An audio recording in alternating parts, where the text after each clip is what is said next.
Good morning class. हमने अर्थ magnetism के बारे में पढ़ लिया था। आज हम पढ़ेंगे बोहर्स मैग्नेटॉन के बारे में।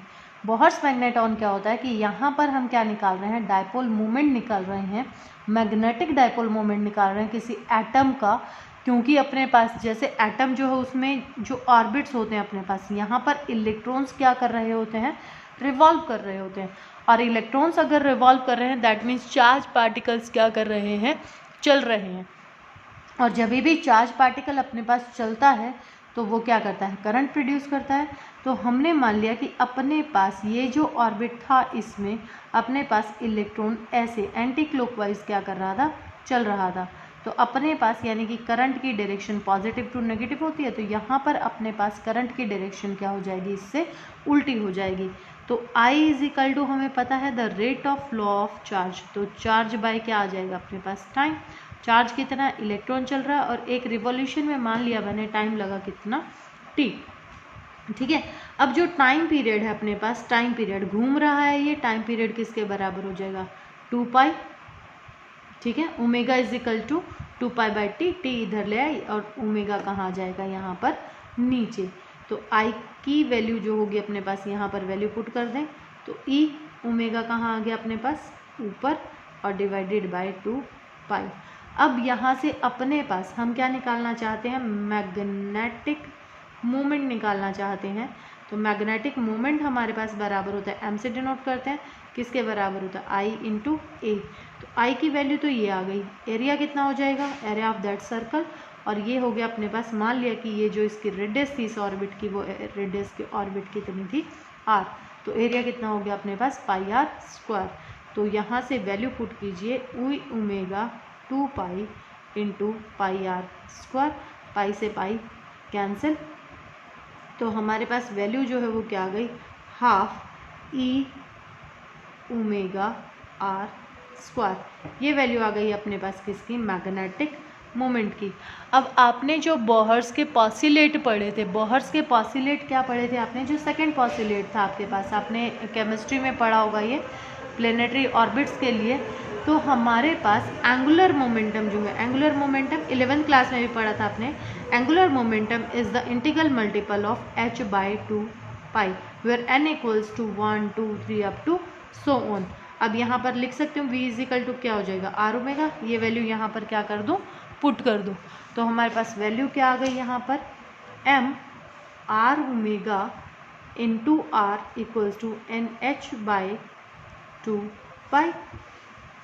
Omega r² equals to m को और इधर ले जाओ, n पाई से पाई कैंसिल कर देंगे, यहाँ पे NH था, ये NH डिवाइडेड बाय 2πm। ये वैल्यू आ गई अपने पास। ठीक है। अब यहाँ पे देखो जो m की वैल्यू थी अपने पास, हाफ ई ओमेगा r² थी। अब इस ओमेगा r² की जगह पे क्या वैल्यू पुट कर दूँ, ये वाली वैल्यू पुट कर दूँ। तो m की वैल्यू क्या आ जाएगी आपके पास, half E into NH divided by 2πm। और यहाँ से वैल्यू क्या आ गई आपके पास, इसको निकालेंगे तो EH। ठीक है।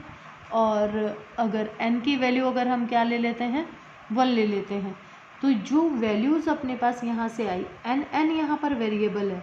ठीक है।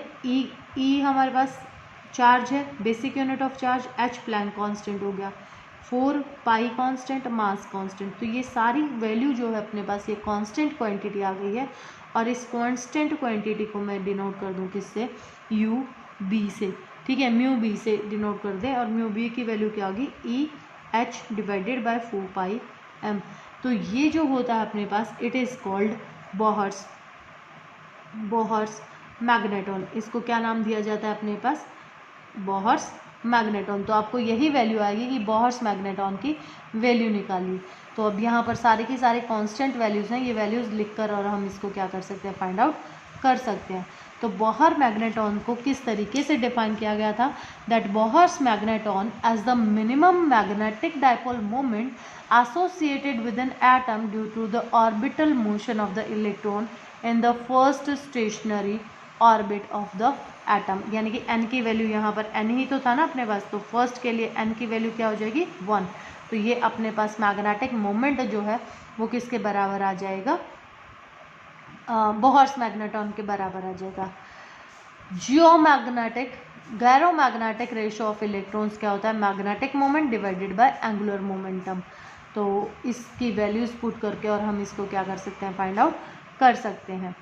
इसी तरीके से अपने पास मैग्नेटिक फील्ड जो है, मैग्नेटिक फील्ड इंडक्शन और मैग्नेटिक फ्लक्स स्ट्रेंथ का अगर हम रिलेशन निकालते हैं तो फोर्स हमने निकाली थी QVB साइन ऑफ थीटा। तो मैग्नेटिक स्ट्रेंथ या मैग्नेटिक फील्ड इंडक्शन या flux density of the magnetic field जो है अपने पास वो इक्वल है किसके, कि अपने पास अगर कोई ये यूनिट पॉजिटिव चार्ज जो है ये क्या करता है, फोर्स एक्सपीरियंस करता है, और फोर्स एक्सपीरियंस करके ये चार्ज क्या करना कर दे, चलना शुरू कर दे with the unit velocity perpendicular to the magnetic field. तो साइन 90 जो होता है वो कितना होता है अपने पास 1। तो मैक्सिमम अपने पास फोर्स एक्सपीरियंस करेगा तो QVB साइन ऑफ थीटा, और थीटा की वैल्यू कितनी हो गई 90। तो क्या वैल्यू आ गई अपने पास QVB। और फ्लक्स जो होता है, अगर फ्लक्स निकालो यहाँ से तो किसके बराबर होता है, B डॉट A के बराबर होता है। इसको खोलेंगे तो अपने पास किसके बराबर आ जाएगा, BA कॉस ऑफ थीटा के बराबर। ये सारी चीज़ें हम पहले कर चुके हैं ऑलरेडी, ठीक है।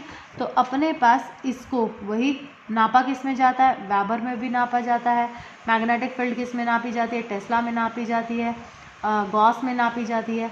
अब एक और नई क्वांटिटी जो आप पढ़ रहे हैं दैट इज़ कॉल्ड, इनकी सिर्फ और सिर्फ डेफिनेशंस ही है। तो नेक्स्ट क्वांटिटी है अपने पास मैग्नेटाइजिंग फोर्स या मैग्नेटाइजिंग इंटेंसिटी, और इसको डिनोट किया जाता है किससे, H से डिनोट किया जाता है। और H हमारे पास किस तरीके से, the degree to which the magnetic field can magnetize the material. क्या कह रहा है ये, कि किस डिग्री तक अपने पास क्या किया जा सकता है, किसी भी मटेरियल को मैग्नेटिक फील्ड के द्वारा मैग्नेटाइज किया जा सकता है। It is represented the magnetic force और मैग्नेटाइजिंग इंटेंसिटी। तो B की वैल्यू अपने पास मटेरियल है, मटेरियल के लिए क्या हो जाएगी μNI, ठीक है। यहाँ पर अपने पास μ0 नहीं ले रहे हैं, तो H अपने पास क्या है NI, यानी कि करंट से हम कितना फोर्स क्या कर रहे हैं, प्रोड्यूस कर रहे हैं। और B इजिकल किसके बराबर हो गया, μH के बराबर हो गया। यहाँ से वैल्यूज पुट कर दी हमने, NI की जगह पे H वैल्यू पुट कर दी है, ठीक है। तो यहाँ से जो मैग्नीट्यूड होगा अपने पास वो डिफाइन कैसे किया जाएगा, it is may be defined as the number of ampere turn flowing around unit length of a toroid या solenoid to produce the magnetic induction B in the solenoid, ठीक है। μ0 NI जो हमारे पास वैल्यू थी वो सोलेनॉइड के लिए होती है। नेक्स्ट है अपने पास मैग्नेटिक परमेबिलिटी। परमेबिलिटी का मतलब क्या है कि वो किस रेशो तक, यानी कि यहाँ से किसकी वैल्यू निकाल रहे हैं, म्यू की। तो म्यू इजिकल टू किसके बराबर हो गया, B/H के। B क्या है अपने पास, मैग्नेटिक फील्ड, और ये क्या है अपने पास, मैग्नेटाइजिंग फोर्स। तो क्या कह देंगे इसको, जो डेफिनेशन बनेगी इसकी क्या बन जाएगी, that magnetic permeability of a material is equals to the ratio of magnitude of magnetic induction to the magnetising force और magnetising intensity, and it is denoted by mu. Relative निकालनी हो तो रिलेटिव परमिटिविटी क्या होती है अपने पास, वही μ/μ0, ठीक है। इसको इधर ले जाते हैं तो ये रिलेटिव परमिटिविटी हो गई अपने पास। या फिर इसको क्या लिख सकते हो, B/B0 लिख सकते हो अगर मैग्नेटिक फील्ड की फॉर्म में अगर आप इसको लिखना चाहो तो। और ये अपने पास क्या कहलाएगी, रिलेटिव, ये कहलाएगी रिलेटिव मैग्नेटिक परमेबिलिटी, और ये कहलाएगी अपने पास रिलेटिव, सेम ही बात है, relative magnetic permeability of material, और ये कहलाएगी relative magnetic permeability of the material. तो ये दोनों ही एक ही बात है, इसमें सिर्फ वैल्यूज पुट की हुई है अपने पास। इसी तरीके से अपने पास क्या है, आई जो है the intensity of magnetisation of magnetic field, ठीक है। Intensity of magnetisation, intensity of magnetisation को कैपिटल आई से, करंट को भी इसी से डिनोट करते हैं। अब इस H और I में फ़र्क क्या है, ये तो था अपने पास किस डिग्री तक की जा सकती है, ये है अपने पास magnetic moment divided by volume, यानी कि it is defined as the magnetic moment per unit volume of a material placed in the magnetising field. तो ये अपने पास क्या है, इंटेंसिटी जो होगी अपने पास किस ताकत तक, यानी कि जो पोल स्ट्रेंथ होगी अपने पास per unit area of cross section. तो वो हमारे पास क्या कहलाएगी, इंटेंसिटी ऑफ मैग्नेटाइजेशन। और ये अपने पास जो थी वो फोर्स, किस डिग्री तक हम उसके ऊपर फोर्स लगा सकते हैं। Next one is susceptibility. Susceptibility को हम डिनोट करते हैं किससे, जाई से। ये जाई होता है, इसको चाई, जाई सब अपने अपने तरीके से प्रोनाउंस करते हैं। And it is the ratio of I by H, intensity of magnetization to the magnetising force या मैग्नेटाइजिंग इंटेंसिटी। ये इन दोनों का रेशियो होता है अपने पास और कांस्टेंट क्वांटिटी होती है। और इससे हम क्या कर सकते हैं, पता लगा सकते हैं कि जितनी फोर्स हमने उसके ऊपर लगाई है तो वो किस रेशियो तक उसको हम क्या कर पाएंगे, मैग्नेटाइज कर पाएंगे।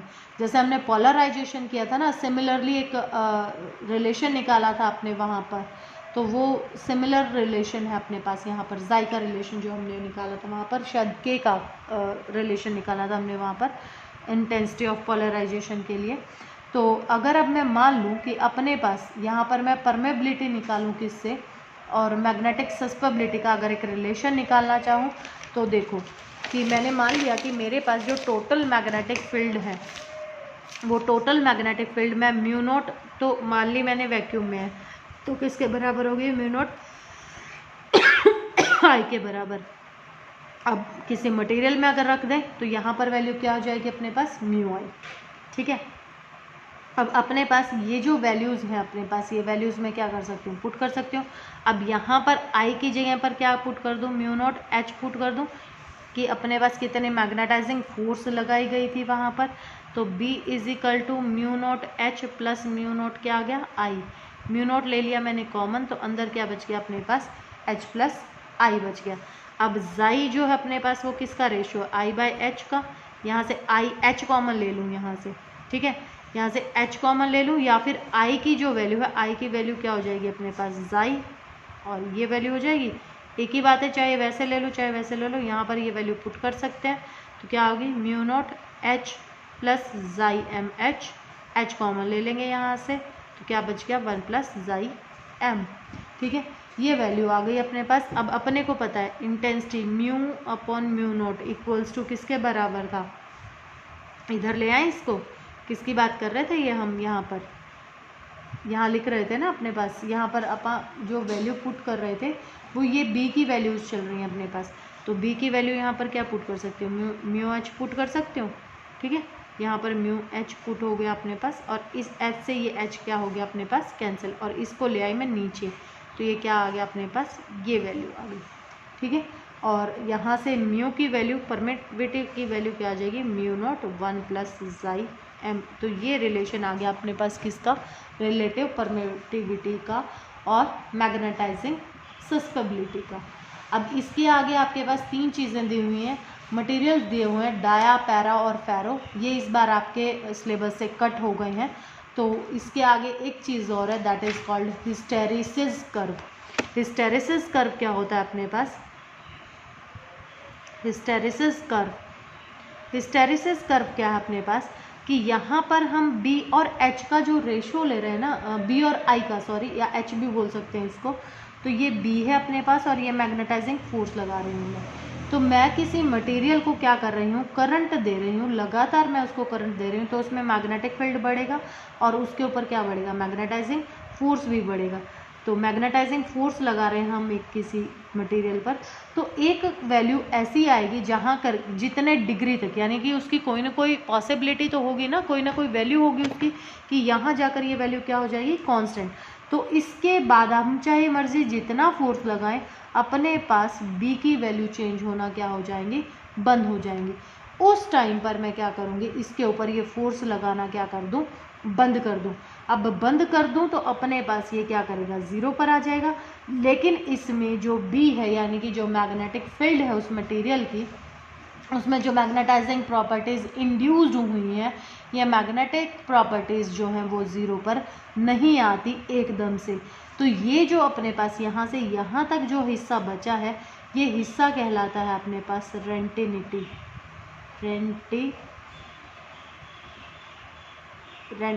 रिटेंटिनिटी। ठीक है, तो ये अपने पास रेजिड्यूअल मैग्नेटिज्म हो गया। अब इसको ज़ीरो करने के लिए मैं इसको अपोजिट डायरेक्शन में करंट देना शुरू किया। अब करंट देना शुरू किया तो यहाँ आकर मैग्नेटिक फील्ड तो ज़ीरो हो गई, लेकिन ये जो H है अब की बार इसकी वैल्यू आ जाएगी, और ये अपने पास जो H की वैल्यू आई है ये अपने पास क्या कहलाती है, कोरिसिविटी।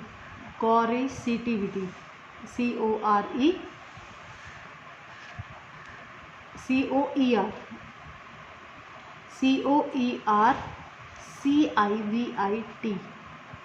कोरिसिटिविटी कहलाती है।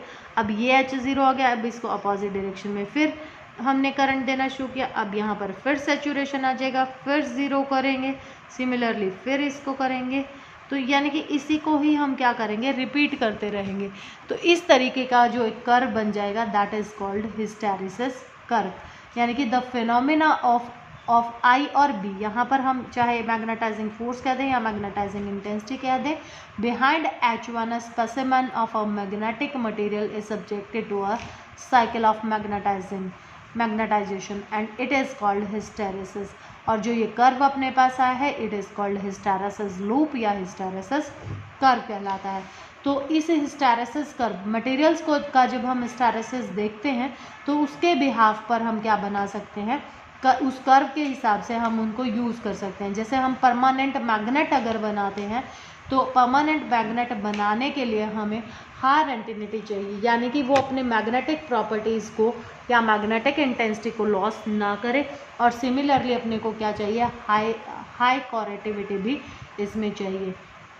ठीक है, तो यानी कि वो डैमेज ना हो। अगर रफ हैंडलिंग भी होती है तो भी अपने पास टेम्परेचर चेंज हो या कुछ भी हो तो उसकी वजह से वो अपनी मैग्नेटिक प्रॉपर्टी ना खोए। और थर्ड उसमें अगर हाई परमेबिलिटी है तो ये हमारे पास तीन क्वालिटीज़ होंगी कि अगर हम किसी को भी क्या बनाना चाहते हैं, परमानेंट मैग्नेट अगर बनाना चाहते हैं तो। ठीक है, तो ये परमानेंट मैग्नेट के लिए है। अगर हम इलेक्ट्रोमैग्नेट बनाना चाहते हैं तो इलेक्ट्रोमैग्नेट का मतलब क्या है कि जैसे हम सॉफ्ट आयरन कोर, जैसे आपने पढ़ा होगा कि ट्रांसफार्मर्स में हम सॉफ्ट आयरन कोर लगाते हैं तो इसमें लो कोरेटिविटी होनी चाहिए, यानी वो जल्दी से ज़ीरो पर आ जाए। अगर उसमें करंट की वैल्यू रह जाएंगे due to the change in the magnetic field तो अपने पास वो दोबारा से स्टार्ट हो जाएगा और वो कभी भी ख़त्म नहीं हो पाएगा, यानी कि वो चलता ही रहेगा। जैसे इलेक्ट्रिक बेल्स वगैरह में है, लाउड स्पीकर में, तो वो कभी भी क्या नहीं हो पाएंगी, बंद नहीं हो पाएंगी। तो हमारे पास हाई परमेबिलिटी, लो कोरेसिटिविटी होनी चाहिए और लो ही रेंटेनेटिविटी होनी चाहिए। ठीक है, अब यही चीज़ें हैं अपने पास। सिमिलरली हम जो ट्रांसफार्मर का कोर बना रहे हैं, जो मैंने अभी कहा आपको कि ये ट्रांसफार्मर का कोर जो है डायफ्राम्स हैं, चौक हैं, टेलीफोन के डायफ्राम्स हैं, तो इसमें अपने पास ये साइकिल जो है मैग्नेटिज्म की, ये लंबे टाइम तक नहीं रहनी चाहिए, लो हिस्टेरिसिस लॉस होना चाहिए।